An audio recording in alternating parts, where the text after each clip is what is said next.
sebuah nama yang mampu menciutkan nyali dua imperium terbesar dunia, Romawi dan Persia, hanya dengan derap langkah kudanya. Selama berabad-abad, sejarah militer mengenal satu sosok yang mencatatkan rekor mustahil, yaitu tak pernah kalah dalam satupun pertempuran. Dari panasnya tebing Uhud hingga dinginnya strategi di Yarmouk, Khalid bin Walid bukan sekadar panglima. Ia adalah anomali taktis yang mengubah peta peradaban dunia selamanya. Namun, di balik dentingan pedang dan debu padang pasir, tersimpan pertanyaan yang jauh lebih filosofis. Bagaimana mungkin seorang manusia bisa menjadi pedang Allah yang tak terpatahkan, namun tetap tunduk pada kerendahan hati di bawah panji para khalifah? Di video kali ini, kita tidak hanya akan menyaksikan sebuah alur film, kita akan membedah rekonstruksi sejarah, strategi jenius yang melampaui zamannya, hingga dinamika kepemimpinan para khalifah yang membangun fondasi kejayaan umat. Ini bukan sekadar kisah perang, melainkan studi tentang loyalitas, kehormatan, dan juga sebuah takdir. Bersama RNR, mari kita tarik mundur waktu, menembus kabut sejarah untuk menyaksikan bagaimana satu orang bisa mengubah jalannya waktu. Apa yang sebenarnya terjadi di balik keputusan-keputusan ekstrim di medan perang.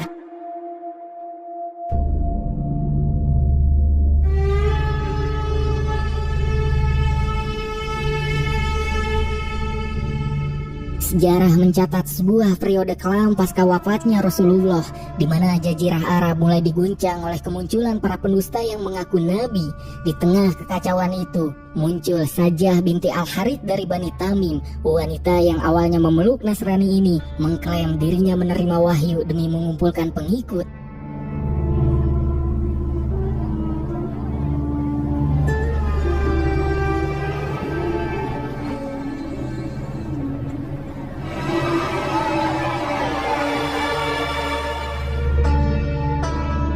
Di wilayah lain, ancaman serupa datang dari Musailamah Al-Kadzab, sosok yang juga membangun kekuatan militer sendiri. Dan akibat ulah mereka, sebagian penduduk berpaling dari ajaran Islam. Mereka menolak sholat, enggan membayar zakat, bahkan mulai mengangkat senjata melawan kaum muslimin. أريد منهم أمرين لا يجتمعان كاهنة ونصرانية على الغيب أم هو هاتف من شيطانك بل ونصدق أنك نبي Sajah menggunakan tipu daya melalui mukjizat penyembuhan yang sebenarnya hanyalah rekayasa orang suruhannya sendiri.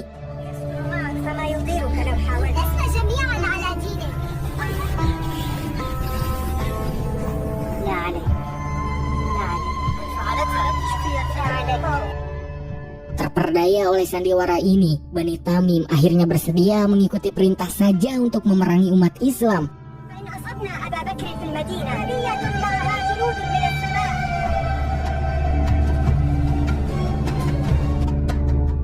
Menanggapi situasi yang kian kritis, Khalifah Abu Bakar As-Siddiq mengambil tindakan tegas.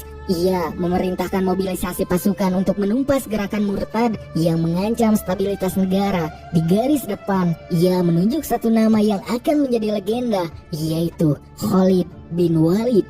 خالد بن الوليد غدا تخرجون في جيش خالد وخواتيمها. Singkat cerita, pertempuran pun terjadi dengan hebat.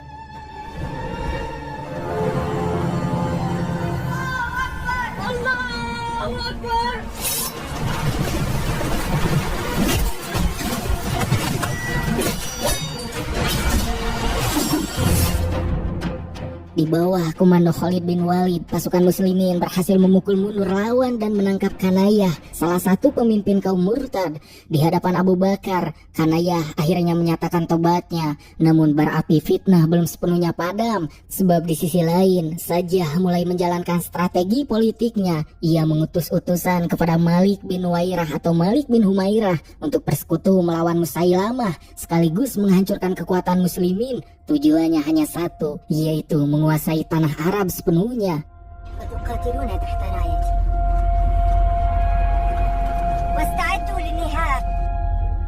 Di Madinah, Abu Bakar berbincang dengan Umar bin Khattab mengenai ironi yang terjadi. Meski penyembah berhala telah sirna, kini muncul musuh baru dari dalam, mereka yang mencuri gelar kenabian demi kekuasaan.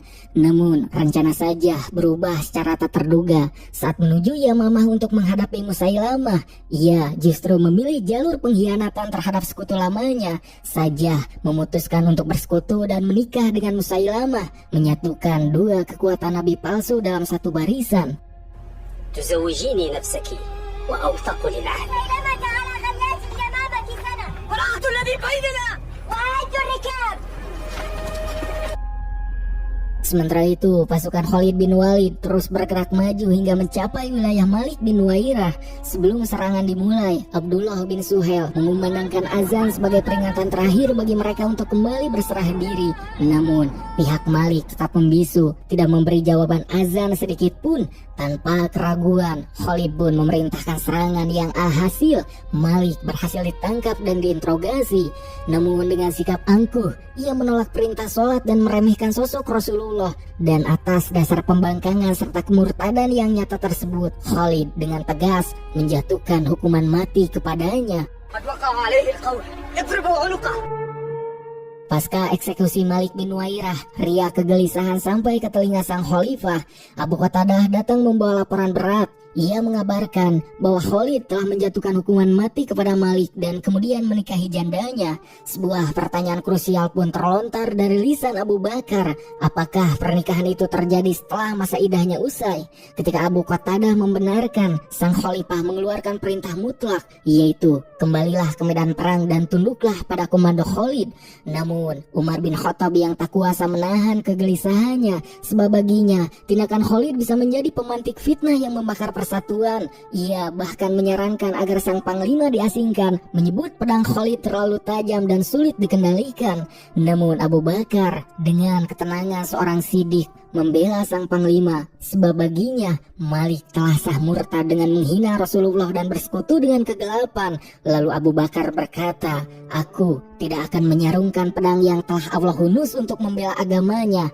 Kini sang khalifah melihat Khalid bukan sebagai pembangkang, melainkan aset tak ternilai yang akan menjadi ujung tombak sejarah. وما يمكن أن يقع قبل وقوعه. Kini takdir membawa Khalid ke Yamamah. Di hadapannya Musailamah Al-Kadzab telah menanti dengan barisan pasukan yang besar dan fanatik. Namun sebelum genderang perang ditabuh sepenuhnya, Khalid bin Walid maju ke depan garis jajaran musuh. Ia menantang duel 1 lawan 1, yang mana itu adalah bentuk sebuah tradisi untuk meruntuhkan mentalitas lawan. Hingga dua petarung terbaik Yamamah maju dengan sangat congkak.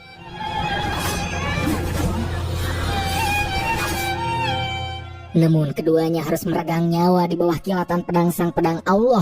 Khalid masih memberikan kesempatan terakhir, yaitu bersujudlah pada Allah dan tunduklah pada khalifah, maka darah tidak akan tumpah. Namun keangkuhan telah membutakan Musailamah. Ia menolak mentah-mentah dan memerintahkan serangan penuh. Hingga tak lama peperangan pun terjadi dengan intensitas yang mengerikan.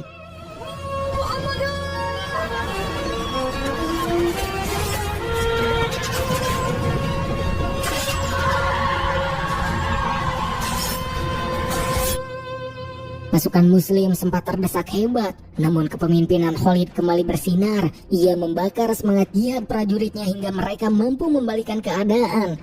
Terdesak dan nyaris tewas, Musailamah memerintahkan pasukannya mundur dan mengunci diri di balik tembok benteng yang sangat kokoh.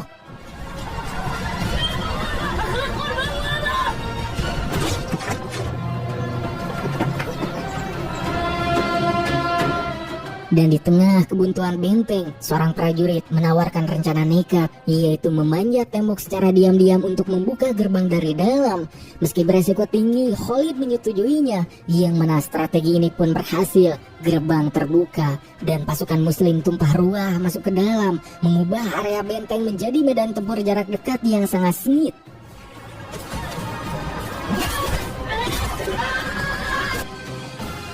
Di tengah kekacauan itu muncul sosok Wahsy bin Harb, pria yang dahulu menewaskan Hamzah bin Abdul Muthalib di Uhud ini. Kini membawa misi penebusan dengan ketepatan yang legendaris. Ia melemparkan tombaknya. Senjata itu melesat, membelah udara dan tepat menghujam tubuh Musailamah Al-Kadzab. Sang pendusta pun akhirnya tumbang dan bersamanya runtuh pula gerakan murtad di Jazirah Arab.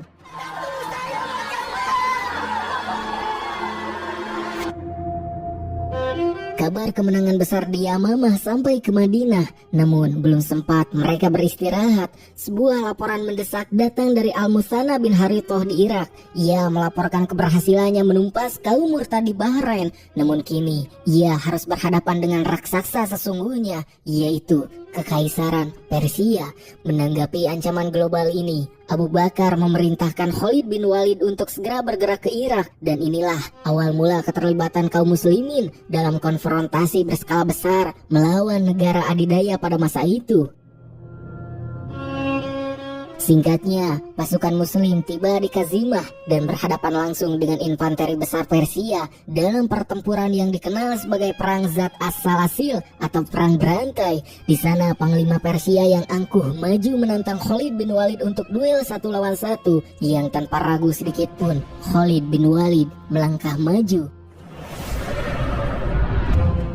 Di dataran Kazimah, debu berterbangan saat Khalid bin Walid berhadapan langsung dengan keangkuhan Panglima Persia. Dalam duel yang menentukan itu, kecepatan pedang Khalid melampaui perhitungan lawan, di mana dengan satu gerakan yang presisi dan mematikan, ia menumbangkan sang Panglima di depan barisan pasukannya sendiri. Melihat pemimpin mereka tersungkur, pasukan Persia yang panik mencoba melakukan tindakan pengecut dengan mengeroyok Khalid bin Walid.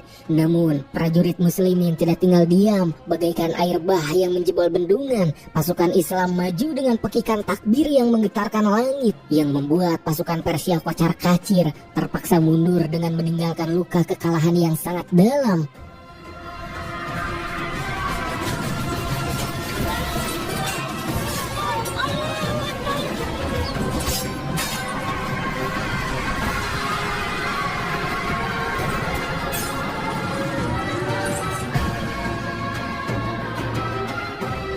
Kabar kemenangan ini terbang menuju Madinah melalui surat laporan Khalid. Ia mengabarkan bahwa jalur menuju Istana Hira telah terbuka, bahkan armada kapal musuh kini berada dalam genggaman kaum muslimin.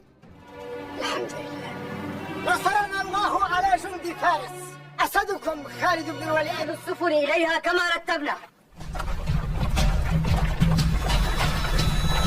تكسر الخوارق ثم قصور الحيرة.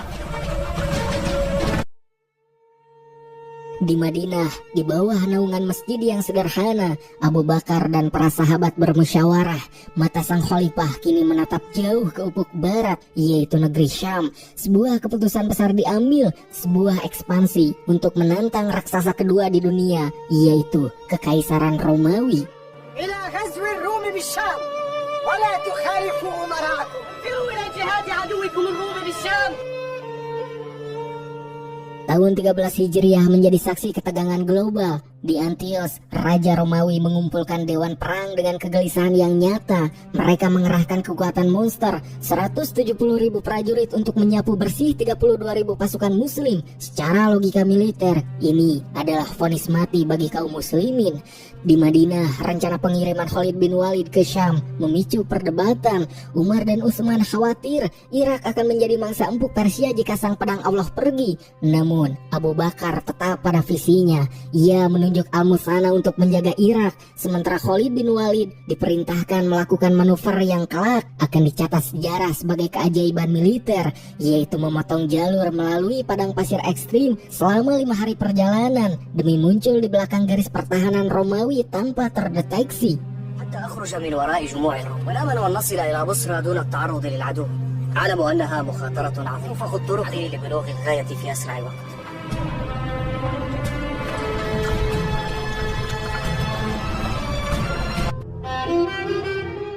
Singkatnya, saat perang besar mulai membayangi di Syam, awan duka menggeluti Madinah. Di tengah munajatnya untuk kemenangan Khalid, suara batu keras memecah keheningan. Tubuh Abu Bakar yang rentas makin melemah. Ia meminta Umar untuk menggantikannya menjadi imam sholat, sebuah isyarat halus tentang siapa yang akan memegang kemudi umat selanjutnya. Sementara di medan Syam, bentrokan pertama terjadi. Strategi taktis pasukan Muslim membuat barisan baja Romawi porak-poranda.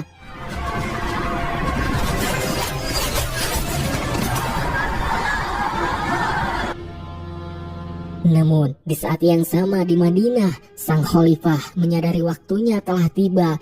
Ia memanggil para sahabat untuk mempersiapkan penggantinya. Umar, dengan kerendahan hatinya, sempat menjauh karena tak ingin memikul beban berat kekuasaan. Namun, dengan keyakinan yang tak tergoyahkan, Abu Bakar menyebut satu nama, yaitu Umar bin Khattab. Baginya, di masa yang penuh badai ini, umat membutuhkan pemimpin yang tegas seperti karang, namun adil seperti timbangan. Meski sempat memprotes karena tidak diajak bermusyawarah, Umar akhirnya tunduk di hadapan argumen Abu Bakar. Sang khalifah menjelaskan bahwa ketegasan Umar adalah perisai yang dibutuhkan umat saat ini. Dan di hadapan kaum muslimin, Abu Bakar mengumumkan wasiatnya, "Taatilah Umar sebagaimana kalian mentaatiku." فاسمعوا له وأطيعوا. Keesokan harinya pada hari Senin 21 Jumadil Akhir tahun 13 Hijriah, awan duka yang pekat menggelayuti langit Madinah. Khalifah Abu Bakar As-Siddiq radhiyallahu anhu, sang pemersatu umat di masa paling kritis, akhirnya berpulang memenuhi panggilan sang Khalik. Ia pergi meninggalkan warisan berupa keutuhan Islam yang sempat nyaris koyak. Sesuai wasiatnya, jenazahnya dibaringkan di samping makam kekasihnya, yaitu Rasulullah SAW. Sebuah reuni abadi, dua jiwa yang tak terpisahkan oleh sejarah. Hingga setelah itu Umar bin Khattab naik tahta dengan khutbah yang menggetarkan sanubari. Di hadapan umat, ia memproklamasikan garis kepemimpinannya. Ia akan menjadi pedang yang tak kenal ampun bagi kezoliman, namun akan menjadi pelindung yang paling lembut bagi mereka yang taat.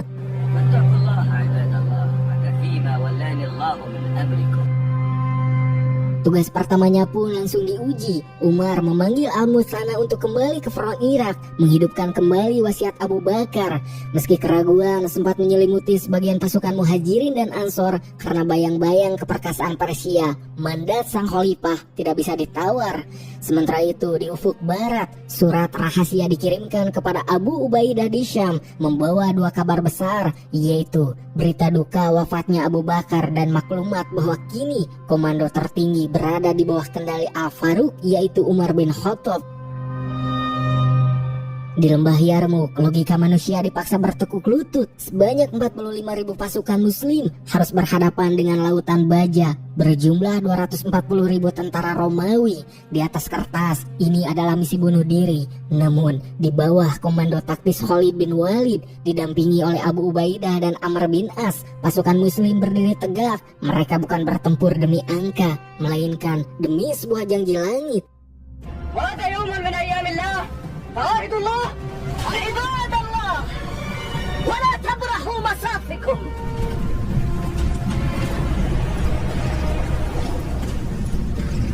قل أنكم جموعهم ولا عددهم. ما أكثر الروم وما أقل المسلمين.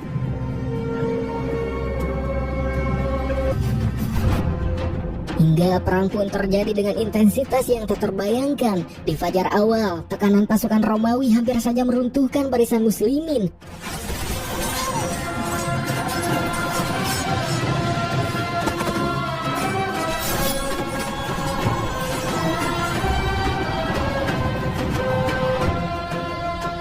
Di Madinah, Umar bersujud panjang, membasahi bumi dengan doa agar pertolongan Allah segera turun. Melihat pasukannya mulai kewalahan, Khalid mengambil resiko tinggi. Ia memimpin pasukan elit menerobos langsung ke jantung pertahanan musuh, melompati barisan infanteri berat hingga mencapai pusat komando Romawi. Dalam sebuah duel yang menentukan, sang panglima besar Romawi tewas di tangan sang legenda.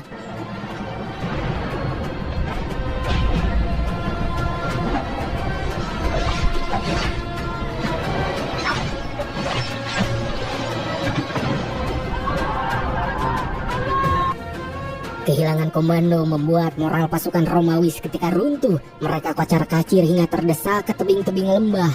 Kemenangan mutlak pun jatuh ke tangan kaum muslimin, memaksa Kaisar Romawi meninggalkan tanah Syam selamanya dengan sumpah serapah yang sia-sia.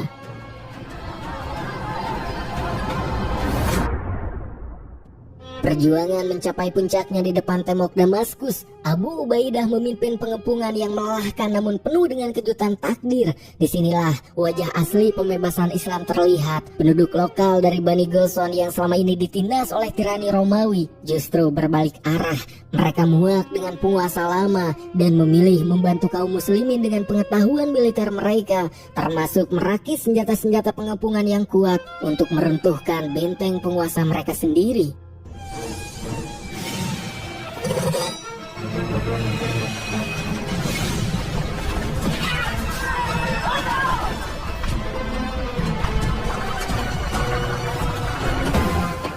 Dan dengan runtuhnya tembok Damaskus, berakhirlah dominasi Romawi di wilayah tersebut. Dan film pun ditutup dengan bayang-bayang Kaisar Romawi yang menatap tanah Syam dari kejauhan dengan penuh amarah dan dendam.